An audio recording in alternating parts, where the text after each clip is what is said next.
তুমি বলবে তোমার ডিভোর্স দরকার, শেষ। আচ্ছা ঠিক আছে, আমি হুট করে কথা বলে যদি নিহানের কোনো সমস্যা হয়, যাও। রাতে আসতে আমার একটু দেরি হবে। তারপর তুমি অফিসে থাকবা? কোনো কাজ আছে সেটা জিজ্ঞেস করতেছি, কি কাজ? দেখো নিহান, প্রতিদিন অফিসে যাওয়ার সময় তোমার কৈফিয়ত দিতে আমার ভালো লাগে না। স্বাভাবিক কথাবার্তা তোমার থেকে কৈফিয়ত মনে হচ্ছে? তোমার একটা কোশ্চেনের মধ্যে 14টা কোশ্চেন লুকিয়ে থাকে। ঠিক আছে, যাও অফিসে যাও। তোমারই অসুস্থ হয়ে যাওয়া অফিস করা। আজ পর্যন্ত কোনোদিন আমাকে জিজ্ঞেস করেছো যে আমি কেমন আছি? তোমার সঙ্গে থাকতে থাকতে আমি মেন্টালি সিক হয়ে গিয়েছি।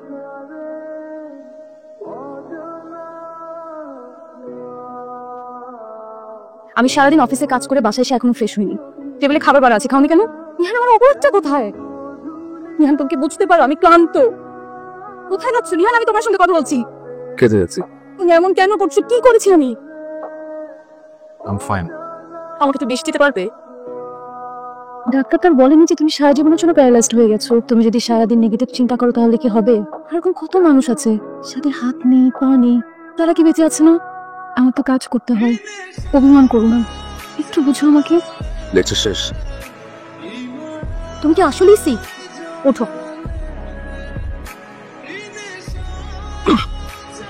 ও তুমি? কি সমস্যা বলো তো? বাসায় তো পুরো দিন সকাল লেগেই থাকে। নিহানের কি অবস্থা? আগের মতো এই তো জীবন। ওর ফ্যামিলির অবস্থা কি? মোটামুটি। তো কি প্ল্যান করে? কিসের? কন্টিনিউ করবে রিলেশন? ঠিক আছে, স্যারকে তো ফাইল দেওয়ার কথা, আমি ফাইল দিয়ে আসি। ও আমার অফিসের কলিগ। বসেন। জি। থেরাপিটা কেমন চলছে?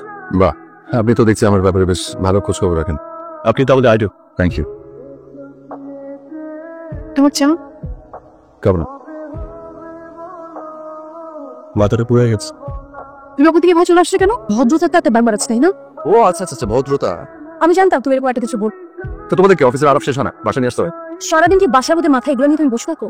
যা ইচ্ছা তুমি ভাবো। তাতে তোমার কিছু যায় আসে না, তাই তো? এত কথা কেন বল? তুমি চাকরি করো, বেতন পাও, সংসার চালাও, এই জন্য খুব ভালো জায়গা, খুব ভালো। তোমার উপর খুব চাপ যাচ্ছে, তাই না ভাবি? চাপ তো আমি সামলে নিতে পারবো, কিন্তু মানুষটাকে আমি কি করে সামলাবো? একটা বদলে যাওয়া মানুষ আমার কাছে মৃত মানুষের মতো। কেমন স্নেহা? ভালো না থাকলেও ভালো থাকতে হবে। অ্যাক্সিডেন্টের উপরে তোমার কোনো হাত নেই, কিন্তু চেষ্টাটা আছে।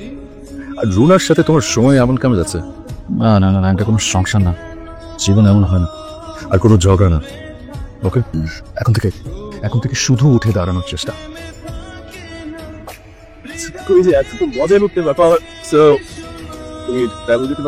আমি না মুক্তি চাই, একটা চক্রের মধ্যে আমি ঘুরপাক খাচ্ছি। মুক্তি তো নিজের কাছে। এবার বলো কবে বেড়াতে যাচ্ছি? তুমি বসো, আর কদিন জানিস।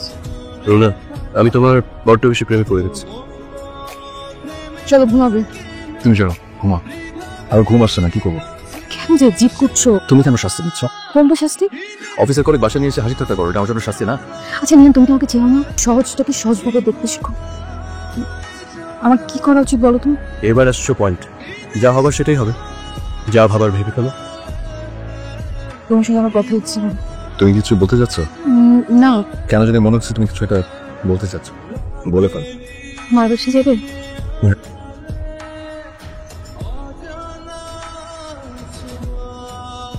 হ্যালো, বলো। সেটাই তো বলতে পারছি না।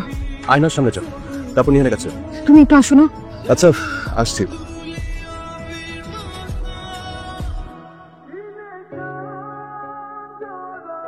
কিছু বুঝে উঠতে পারছি। তোমার আরো কিছু বোঝা বাকি আছে। কিভাবে বলবো? তুমি বলবে তোমার ডিভোর্স দরকার, শেষ।